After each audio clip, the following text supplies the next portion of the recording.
요한복음 20장 21절부터 31절까지 함께 본문을 읽어보겠습니다.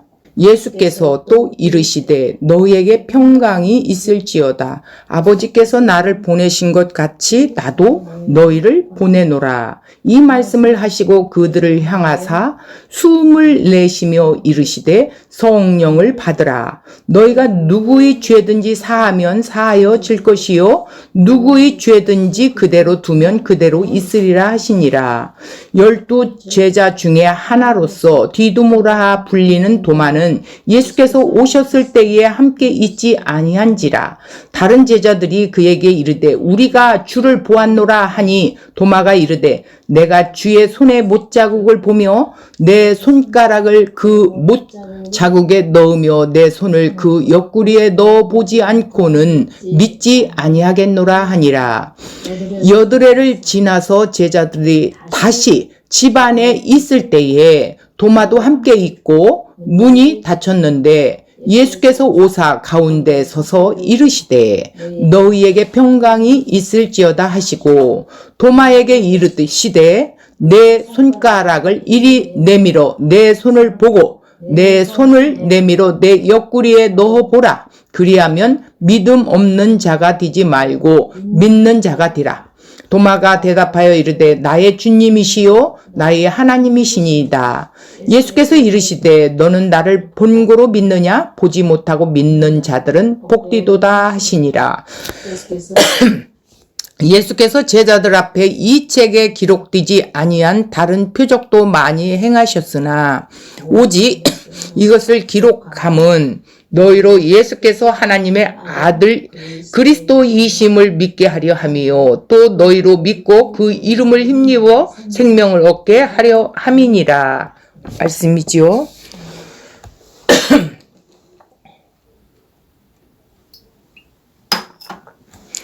자, 그러면 오늘 본문을 한번 우리 살펴보겠습니다.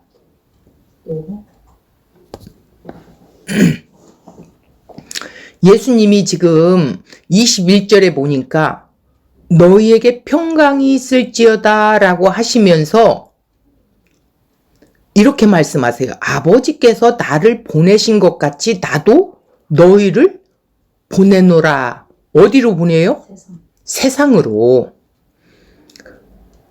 지금 두려워서 벌벌 떨고 있는 제자들에게 지금 세상으로 보낸대요.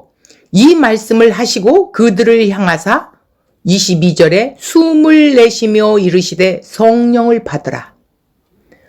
지금 제자들은 두려워 벌벌 떨고 있지만 예수님께서 그들을 세상에 보내기 위하여 성령을 받으라 라고 말씀을 하고 계세요. 그러면서 23절에 또 너희가 누구의 죄든지 사하면 사하여질 것이요 누구의 죄든지 그대로 두면 그대로 있으리라 하시니라. 이렇게 말씀을 하세요. 이 말씀은 어떤 말씀이죠? 그러면 지금 제자들에게 말씀하시는 건데 죄를 사해주는 권세가 있다는 건가요? 그게 아니고 복음을 전해서 회개하라 천국이 가까웠다 이렇게 증거를 해야만이 그들이 믿든지 안 믿든지 할 거 아니에요. 믿는 자가 있을 거란 말이에요. 하나님의 택한 백성이 분명히 있다라는 것이죠. 그런데 그 복음을 전했는데도 그들이 믿지 않다든가 아니면 전하는 자가 전하지를 않았다든가 하면 그 죄가 그대로 있겠지요. 그런 말씀이겠어요. 자, 그런데 여기에서 지금 제자 중에 한 명이 이 자리에 있지 않았어. 네, 그러니까 예수님이 부활해서 오셨을 때 저기가 디두무라 하는 도마가 예수님을 만나보지 못했단 말이에요. 어디를 갔는지 그 자리에 없었어. 그래서 다른 제자들이 도마에게 이렇게 말했어. 야, 우린 예수님 보았어. 그랬더니 25절에 뭐라고 그래요? 도마가 이르되 나는 절대 내가 만져보고 해봐야지 그렇지 않고는 믿지 못해. 이러면서 단호하게 말을 해요. 그런데 그러고 나서 8해가 지났어요. 제자들이 다시 집안에 이제 모여 있어요. 그리고 무서우니까 어떻게 했어요? 문을 다 닫고 있었겠지요. 닫혔다라는 것은 지금 여러 개의 문에 다 꽁꽁 잠궈놨다라는 뜻이에요. 그런데 문이 열리지도 않았는데 예수님이 쓱 들어오셨어. 어떻게 들어오셔요? 예수님은 영이시기 때문에 초월할 수가 있죠. 오셔서 무엇을 말씀하셨어요, 먼저? 평강이 있을지어다. 그리고 벌써 예수님은 도마의 마음을 알까요, 모를까요? 알기 때문에 도마를 먼저 불러요. 도마에게 뭐라고 그래요? 내 손가락을 이리 내밀어. 네 손 좀 나에게 이리 와봐. 그러면서 내 손을 보고 네 손을 또 내 옆구리에 좀 넣어봐. 자, 그러며 믿음 없는 자가 되지 말고 믿는 자가 되라. 이렇게 말해요. 그럴 때 도마가 대답하여 이르되 그때서야 비로소 나의 주님이시오, 나의 하나님이시오라고 고백을 하는 거예요. 신앙의 고백을 하는 거예요. 드디어 부활하신 주님을 만나게 된 거예요. 예수께서 이르시되 너는 나를 본고로 믿느냐? 보지 못하고 믿는 자들은 복되도다 하시니라. 이렇게 말씀하셨어요. 그러니까 이 사람에게는 꼭 그것을 보여줘야 믿는다라는 거예요. 그런데 우리는 보았어요? 성경의 말씀을 따라 믿어지게 해주셨어요. 성령께서. 예수께서 제자들 앞에 이 책에 기록되지 아니한 다른 표적 많이 있어요. 그런데 요한복음에게는 7가지 표적이 있었다고 말씀드렸지요. 그리고 이 책을 기록한 목적이 있대요. 너희로 예수께서 하나님의 아들 그리스도이심을 믿게 한다라는 거예요. 믿게 하기 위해서래요. 그리고 또 너희로 믿고 그 이름, 예수라는 이름을 힘입어 생명을 얻게 하려 함이라. 예수의 이름이 뭐예요? 내 백성을 그들의 죄에서 구원할 자지요. 구원이 뭐예요? 생명을 얻는다라는 거예요.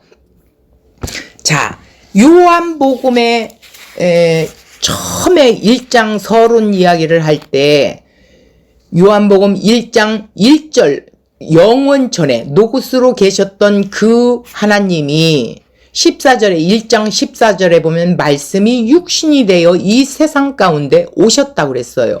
왜 오셨어요?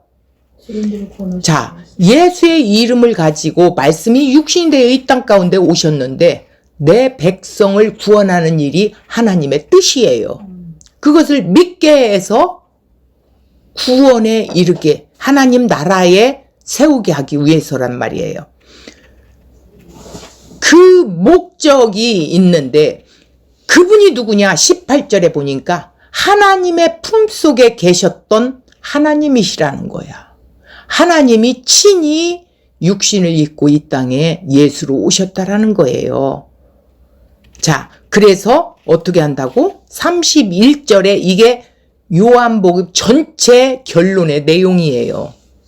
생명을 얻게 하기 위해서 그 이름을 힘입어. 그 이름이 뭐냐?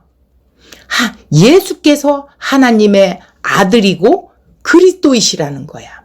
하나님의 아들, 그건 신성을 가지고 이 땅에 삼직을, 제사장, 선지자, 또 왕, 그 직분을 갖고 오신 그리스도이시라는 거예요. 그래서 그 이름을 힘입어 생명을 얻게 하려 함이다라고 말씀하신 거예요. 이것이 요한복음의 결론의 내용이에요. 자, 그러면 우리가 더 좀 깊이 알아보기 위해서 원고 한번 볼까요? 자, 21절에 예수께서 또 가라사대 너희에게 평강이 있을지어다. 아버지께서 나를 보내신 것 같이 나도 너희를 보내노라 이랬어요. 자, 지금 이 요한복음에 이 평강이 너희에게 평강이 있을지어다 이 말을 한 것은 뭐예요? 지금 제자들에게 찾아와서 하신 말씀이 먼저 평강을 이야기했는데 상황에 지금 무서워 벌벌 떨고 있는 그들에게 제일 먼저 줘야 할 것이 평강이겠지요. 그렇지. 예. 그러면서 아버지께서 나를 세상에 보내신 것처럼 나도 너희를 세상에 보내노라 이렇게 말씀을 하세요. 자, 아버지께서 나를 보내신 것 같이 무엇을 하든지 아버지께서 아들을 이 땅에 보내신 뜻에 따라 행하라는 의미 있겠죠. 그러니까 아버지께서 아들을 이 땅에 보내신 이유는 아버지의 자녀들, 택한 자녀들이 있단 말이에요. 약속한 자녀들, 죄로부터 구원하기 위해서 십자가에 죽는 일을 하시러 오신 거예요. 이유는, 이 땅에 오신 이유가. 그래서 마태복음 1장 21절을 보니까 마리아에게 이런 말, 아들을 낳으리니 이름을 예수라 하라. 이는 그가 자기 백성을 그들의 죄에서 구원할 자이심이니라. 이렇게 했어요. 예수님이 오신 이유는 우리를 죄에서 구원해 주시기 위해서 오신 거예요. 죄를 알고 죄에서 우리를 구원해 주시는 주님의 그 은혜에 붙들린 자로 세우신다라는 거예요. 이 일을 이루시기 위해서 무엇을 해야 돼요? 십자가에 죽는 일을 하시는 거예요. 자, 여기서 오늘날 주일이면 무수한 사람들이 교회에 막 이렇게 차고 넘치지요. 이들이 교회를 다니고 있는 이유는 무엇일까요? 한번 우리가 생각해 봐야 돼요. 죄에서 구원하신 예수님을 만났기 때문일까요? 아니면 예수를 믿고 그들이 원하는 삶을 누리기 위해서일까요? 두 번째. 아마 1번도 맞고 2번도 맞을 거예요. 교회를 다니는 이유는 복 받거나 죽어서 천국 가기 위해서가 아니지요. 우리가 만난 주님은 교회를 다니는 한 가지 이유가 있다면 죄에서 구원해 주신 주님의 은혜에 붙들렸기 때문이겠지요. 오늘날 신자의 문제는 죄를 알지 못한다는 데 있어요. 오늘날 신자라고 말하는 교회 속에 보면 죄에 대해 말해도 불순종 정도로 이해할 뿐입니다. 그러니까 하나님은 자신의 언약을 따라 일하시는 분이신데 음식 배달부에게는 음식 배달만 기다리면 되지요. 그에게 자기 집에 망가진 전기 제품을 수리를 요구한다고 해서 해줄 수 있나요? 안 해줘요. 그런데 사람들이 예수님의 이름을 부르면서 뭐라고 해요? 자기 인생 모든 것을 책임져 달라는 거예요. 이들은 죄인을 부르러 오신 예수님을 아는 자가 아니죠. 그러니까 결국은 예수를 믿는 것이 아니라 뭐예요? 우상을 섬기는 거죠. 자기 욕망을 채우기 위하여 예수의 이름을 부르면서 우상 숭배하는 자와 별다를 게 없어요. 그 하나님의 구원은 절대 그런 것이 아니라는 거예요. 하나님은 자신의 택한 자녀들에게 성령을 주어서 죄 아래 놓여있는 자신의 실상을 보게 하시지요. 내가 죄인이구나. 그렇구나. 죄인은 누구를 구원할 수가 없구나. 자신의 죄인됨을 보며 두려워 떠는 자들이에요. 택한 자녀들은 하나님의 심판 아래 놓여 있는 것이 현실로 다가오게 합니다. 그런데 하나님과의 평강을 얻기 전까지는 절대 마음의 평화를 누리지 못하지요. 지금 예수님의 제자들이 이런 상태였어요. 아직 성령이 오시지 않았기 때문에 평강이 없어요. 왜? 성령이 모든 게 두려워요, 지금. 자, 근데 이들에게 이제 은혜가 주어지면 어떻게 돼요? 도망치지. 은혜가 임하게 되면 예수님이 보내신 것 같이 그들도 보낼 때 순종하고 보냄을 받게 된다라는 것이죠. 이렇게 하나님의 심판을 두려워하며 떠는 자들이 죄인을 부르러 오신 예수님을 만날 수 있다라는 거야. 그런 자들이 은혜를 입은 자들이죠. 이들이 십자가에 못 박힌 그리스도로 인해 죄 문제를 해결받을 수 있는 자들이에요. 이런 자들이.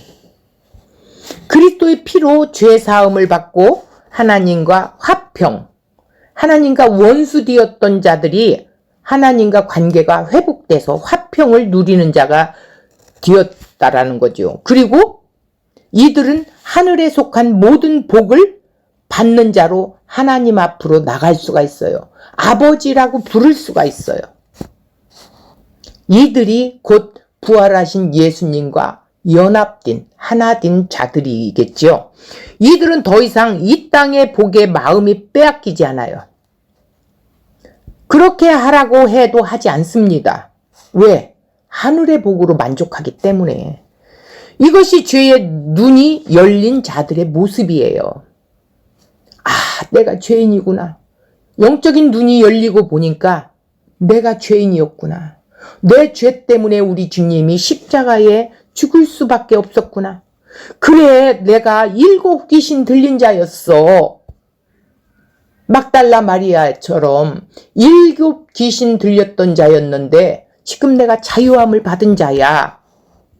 이러면서 이들은 삶의 어떠한 고난과 환경의 처지에서도 감사하고 기뻐하는 자들이 된다라는 거예요. 이들이 그리스도의 증인된 교회라는 것이죠. 이게 교회예요. 교회는 건물이 교회가 아니라 이들이 아버지께서 그리스도를 세상에 보내신 것 같이 그리스도께서 세상에 보낸 그리스도의 동역자들이라는 것이죠. 우리는 그 무엇을 하든 아버지께서 나를 보내신 것 같이 라는 주님의 말씀에 굳게 서 있어야 한다라는 거예요. 이 말씀을 무시하고 나도 너희를 보내노라 라는 말씀만을 붙들고 행할 때 그 결과는 사람들을 배나 더 지옥 자식으로 만들 뿐이라는 것을 반드시 알아야 한다라는 거예요. 다시 한번 제가 이야기 드릴게요. 중요한 부분이라. 우리는 그 무엇을 하든 어떤 것을 하든 아버지께서 나를 보내신 것 같이 라는 그 주님의 말씀에 굳게 서 있어야 된다는, 그러니까 21절의 말씀에 굳게 붙들려 서 있어야 된다는 거예요. 이 말씀을 무시해버린다면 나도 너희를 보내노라 라는 말만 붙들고 행한다면, 나도 너희를 보내노라 이런 말만 한다면 어떻게 한다고요? 사람들을 배나 지옥으로, 지옥 자식을 만들 뿐이래요. 그래서 우리가 다시 한번 아버지께서 나를 보내신 것 같이, 예수님이 아버지가 예수님을 어떻게 보냈어요? 십자가로 죽으라는 거예요. 그럼 나를 보냈다라는 거면 나도 죽으라는 거예요. 어떻게 죽어? 내가 주인 되었던 것은 이제 다 죽었어. 나는 죽은 자야. 내가 사는 것은 이제 그리스도와 사는 것이기 때문에 그리스도의 종일 뿐이야. 이뤄야지 그냥 나는 너를 보내노라 이것만 가지고는 배나 지옥 자식을 만든다는 거예요. 22절을 보겠습니다. 이 말씀을 하시고는 21절 말씀을 마치시고 그들을 향해 숨을 내쉬며 이르시되 성령을 받으라 이랬어요. 성령을 받으라. 이건 구약에 보면 사람을 흙으로 빚어 어떻게 했어요? 코에 생기를 불어 넣어 생명이 되니라 이랬죠. 이것은 성령을 받으라. 영이 살아난다라는 거예요.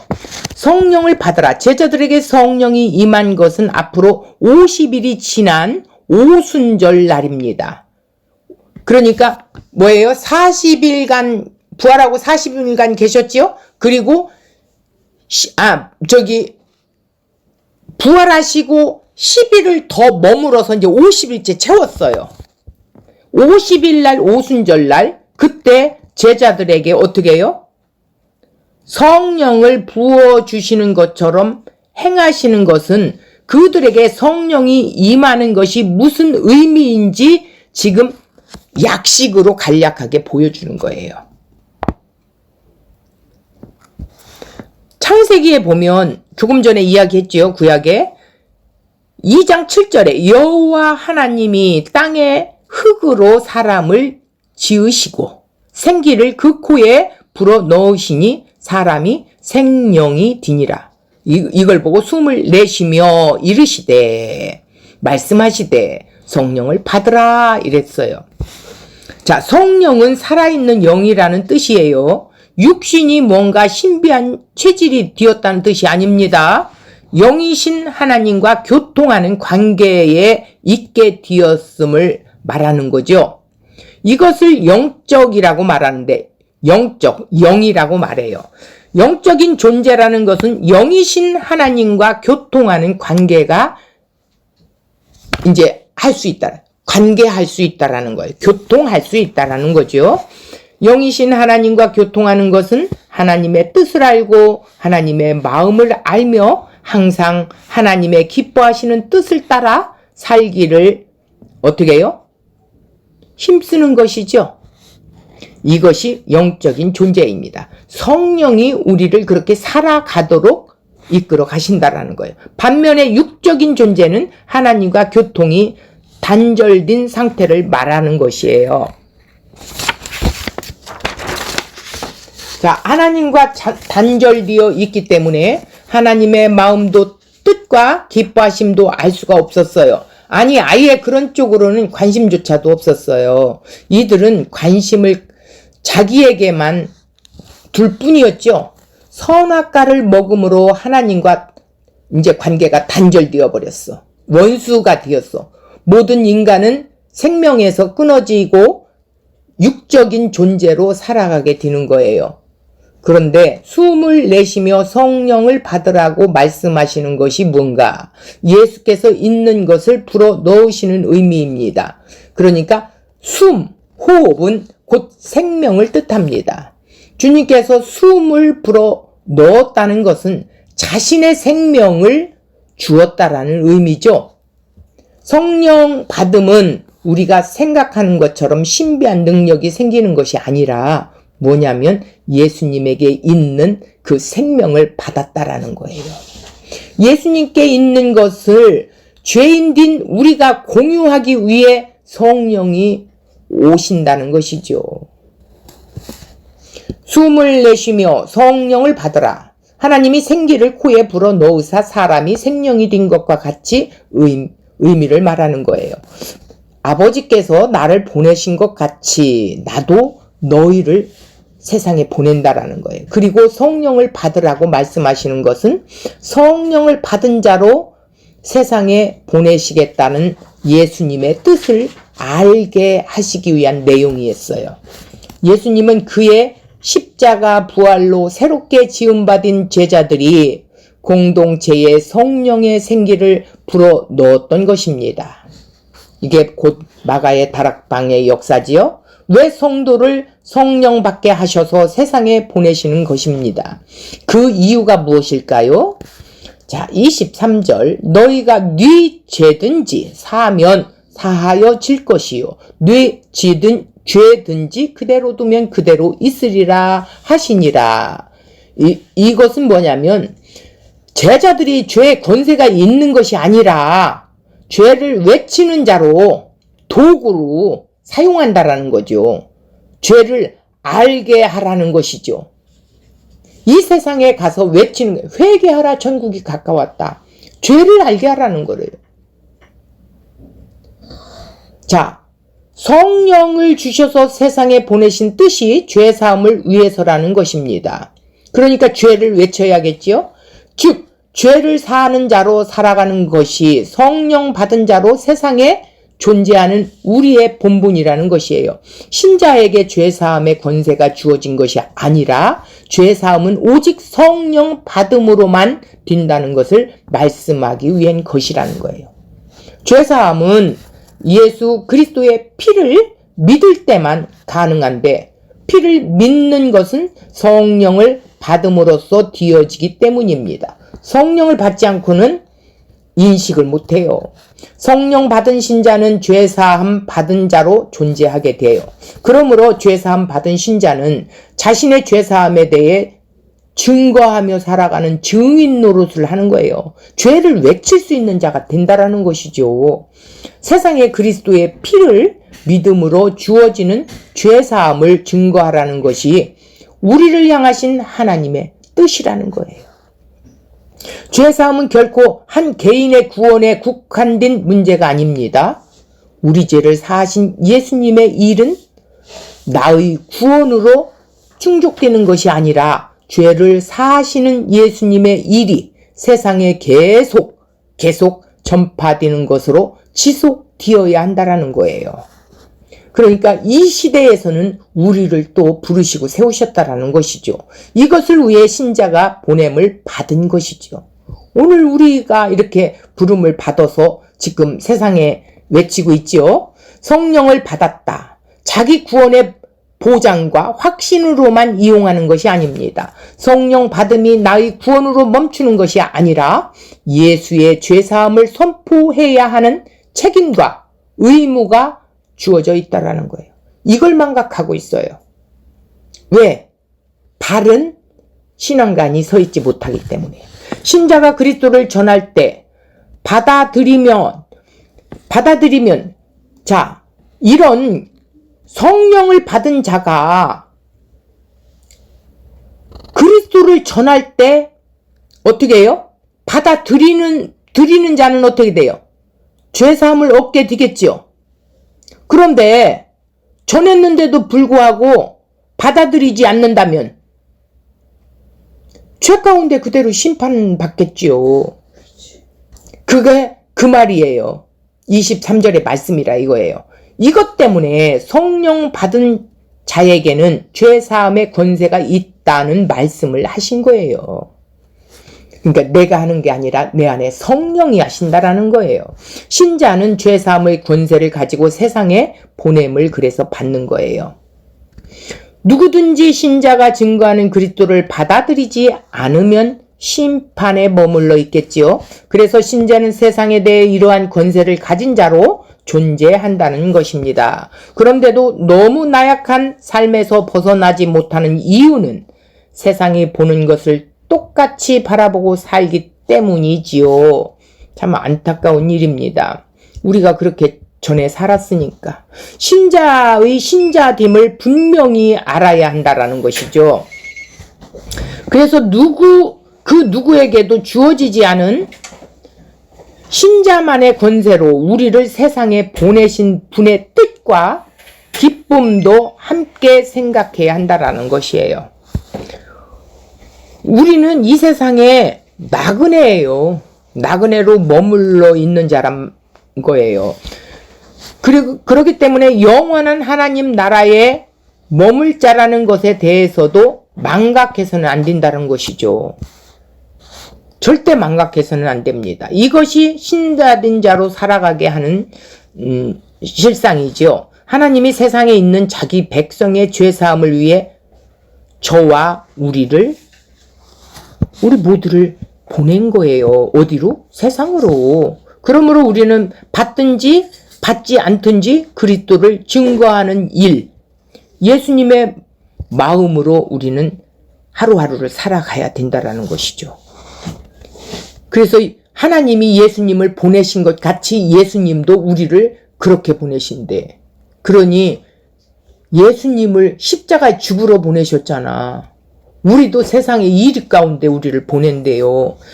세상의 정치, 경제의 여러 문제로 인해 불안해할 때 신자는 그리스도의 죄사함으로 감격하며 감사하며 살아가는 것이죠. 세상에 되어질 일은 하나님께 맡기고 주어진 하루하루 삶에 하나님의 뜻인 희생과 섬김으로 십자가의 길을 가는 것이에요. 이것이 믿음에서 생명이 있는 자들이죠. 하늘을 소망하는 믿음이 기는 것입니다.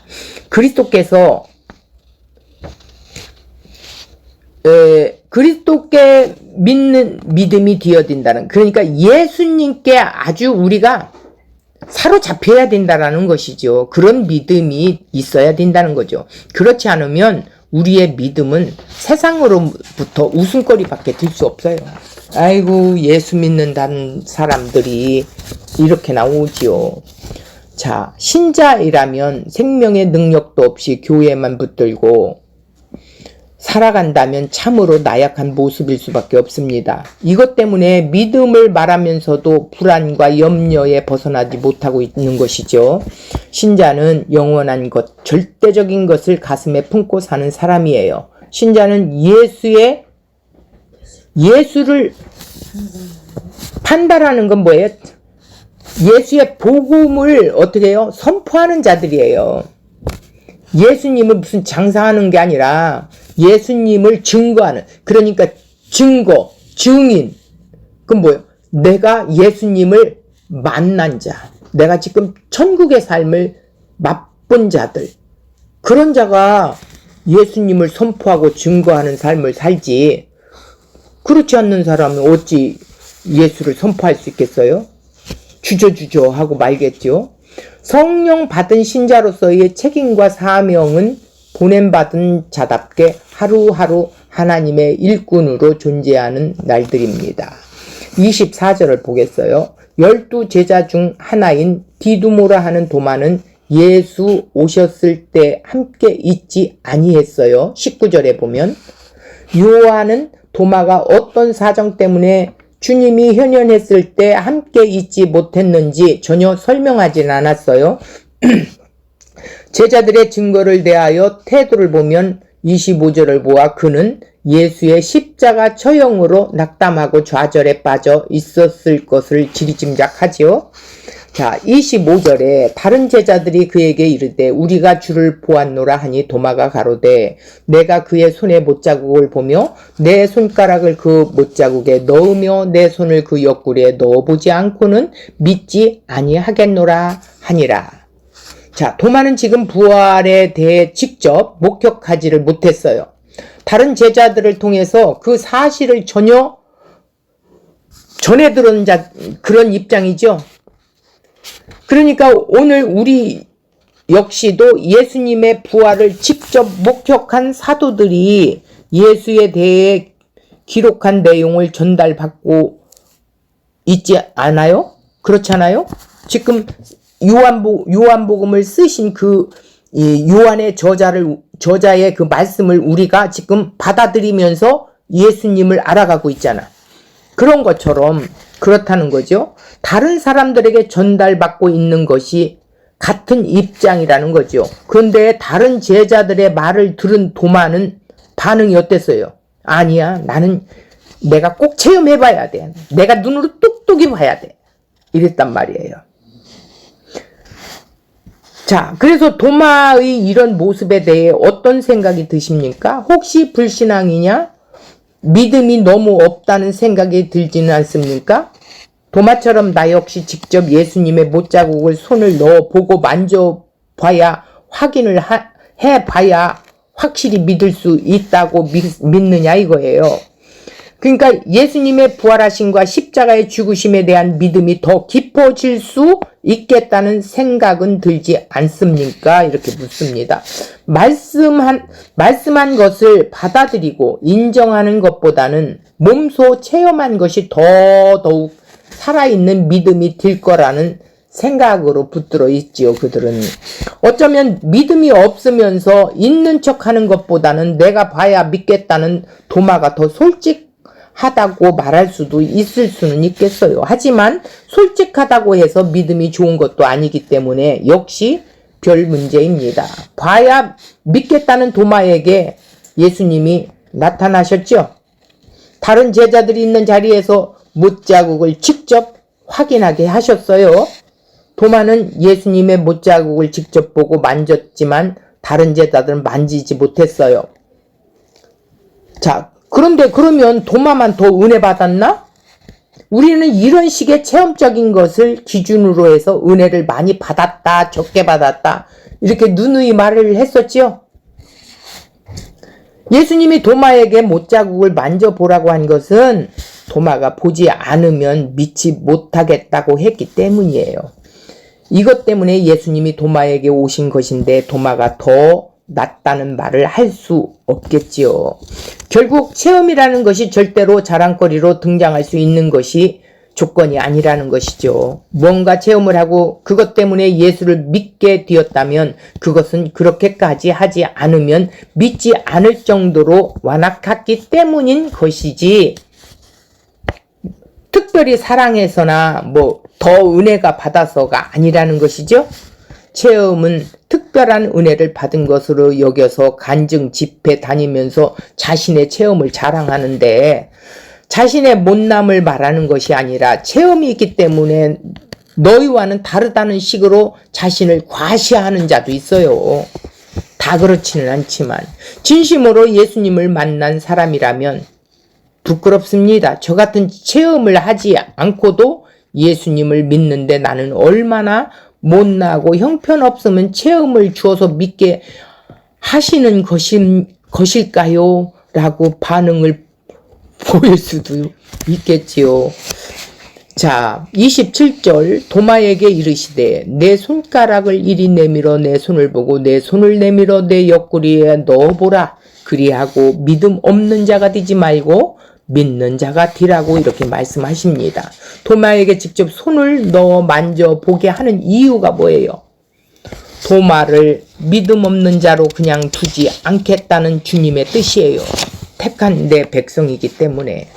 특별히 도마를 사랑한 것이 아니라 도마는 만져보지 않으면 믿지 않겠다고 하니까 믿음 있는 자 되게 하기 위해서 도마에게 나타나신 것이죠. 자, 28절 도마가 대답하여 이르되 나의 주시요 나의 하나님이시다. 하나님이십니다. 이렇게 써요. 이렇게 믿음의 고백하는 도마에게 예수님이 자 29절 예수께서 가라사대 너는 나를 본고로 믿느냐? 보지 못하고 믿는 자들은 복되도다 하시니라. 그러니까 이 말씀을 보면 보고 믿는 것과 보지 못하고 믿는 것에 차이를 두는 것처럼 여겨지는데, 즉 보고 믿는 것보다는 보지 못하고 믿는 것이 더 수준이 높다는 뜻으로 이해될 수도 있다는 것입니다.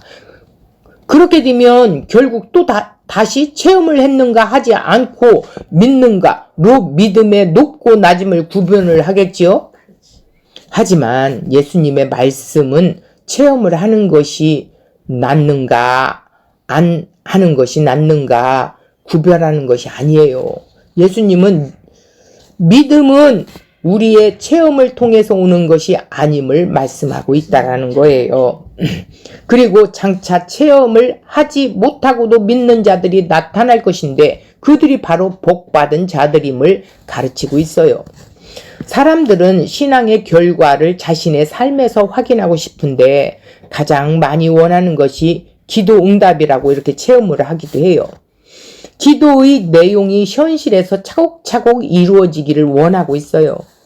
같이 기도를 했는데 한 사람은 응답되고 한 사람은 안 됐을 때 이미 상대방보다 신앙이 낮은 것으로 치부되고 되어버리죠. 물론 기도 응답이 잘못된 것은 아닙니다. 하지만 자신이 원하는 대로 안 된다고 해서 잘못된 것도 아니고 신앙에 문제가 있는 것도 아님을 알아야 한다라는 이야기예요. 사도 바울마저 몸의 가시로 인해 3번 기도했어요. 그런데 하나님이 응답하지 않았어요. 중요한 것은 어떤 체험을 했든 기도 응답이 있든 없든 그 모든 것은 십자가를 보며 자신을 부인하는 것이 중요하다는 것이죠. 30절, 31절 보겠습니다. 예수께서 제자들 앞에 이 책에 기록되지 아니한 다른 표적도 많이 행하셨으나 31절 오직 이것을 기록함은 너희로 예수께서 하나님의 아들 그리스도이심을 믿게 함이요 또 너희로 믿고 그 이름을 힘입어 생명을 얻게 하려 함이라 이렇게 써요. 성경에 기록된 기적만 행한 것이 아니지만 몇 개만 기록한 것은 기적의 의미가 예수님이 누구신가를 보여주는데 어떻게 했어요? 이 기적을 나타냈던 거예요. 그러면 이 기적을 나타내는 분이 누구냐는 거예요. 죽은 자를 살리는 분이 도대체 누구냐는 거예요. 그분이 생명이 있는 자라는 것이죠. 자, 결국 기적을 통해서 예수님이 하나님 아들이신 그리스도라는 것을 믿게 하시는 것이 목적이 되는 거겠죠. 그러면 지금 우리는 예수님이 하나님의 아들이시고 그리스도이심을 믿으신다면 별도의 기적이 필요할까요? 안 할까요? 필요치 않아요. 이미 믿음이 있는데 기적이 왜 필요합니까? 우리는 아무 체험이 없어도 그리스도를 믿습니다. 성령이 도우셨기 때문이고 하늘의 믿음의 선물을 받았기 때문이죠. 그렇다면 그런 우리가 보지 못하고 믿는 자에 해당되는 것이고 결국 믿음 있는 그것이 복을 받은 것임을 말해주고 있어요. 세상이 잘 되는 복이 아니라 영원히 우리에게 살 수 있는 천국을 주신 것이 최고의 최상의 복이라는 사실이에요. 이미 우리는 이 복을 누리고 있어요. 보지 못하고 믿는 것을 참으로 대단한 것이죠. 이것이 하나님의 선물인 믿음으로 가능하다. 믿어지게 해주시는 그 믿음의 선물을 받았으니 얼마나 큰 복을 받은 것입니까? 자, 봐야 믿겠다는 것은 믿음을 자신이 스스로 결정한 것에 지나지 않아요. 이것이 도마의 믿음이었어요. 나에게 이해가 되고 납득이 되어야 믿는다는 것이죠. 이러한 믿음의 세상에 하나님은 하나님의 믿음을 주셨어요. 그래서 이제는 믿음을 내가 결정하는 것이 아니라 믿음으로 믿으며 살아가는 그것이 진짜 우리에게 복이지요. 결국 신자는 그리스도를 믿게 된다는 것으로 모든 것을 다 이루었다 라는 것이에요. 부족함이 없다. 이것이 복이라는 거예요. 그러므로 눈에 보이는 것 때문에 마음에 흔들릴 이유가 있어요, 없어요? 세상에 잘 되고 못 되고 그거는 조금 우리가 불편한 것 뿐이에요. 어떤 사람이 어떤 체험을 여긴다 한다 해도 거기에 마음이 흔들리지 않습니다. 오히려 그것을 부끄러워할 필요가 없어요. 왜냐하면 이미 그리스도를 믿고 있기 때문이죠. 우리는 그것만으로도 이미 체험이 필요 없는 자리에 와 있는 거예요. 이런 자야말로 최고의 복이고, 또 이런 자가 나는 그리스도 한 분으로 만족해. 이런 자가 보냄을 받은 자예요. 오늘 예수님께서 뭐라고 말씀하셨어요? 숨을 내쉬면서 이르되 성령을 받으라고 해서 성령을 주신 자들은 이 믿음을 받은 자예요. 성령이 죄에 대하여 의에 대하여 심판에 대하여 우리를 책망하신다라는 뜻은 우리를 바르게 교육해서 이끌어 가신다라는 거예요. 바른 믿음으로 이끌어 가신다라는 거예요. 하나님의 뜻대로 이끌어 가신다라는 거예요. 그래서 예수님이 우리를 그런 자를 세상에 아버지가 나를 보낸 것처럼 나도 너희를 세상에 보낸다. 12 제자들이 그 길을 갔습니다. 자, 오늘 우리에게 이제 이 요한복음이 이제 21장 한 카트 남았어요. 근데 지금 20장에 와서 이 성경 요한복음 전체 내용을 요약해서 말씀해 준 것이 지금 뭐예요? 자, 30절과 31절 같이 읽어보겠습니다. 예수께서 제자들 앞에서 이 책에 기록되지 아니한 다른 표적도 많이 행하셨으나 여기에는 7가지만 되어 있어요.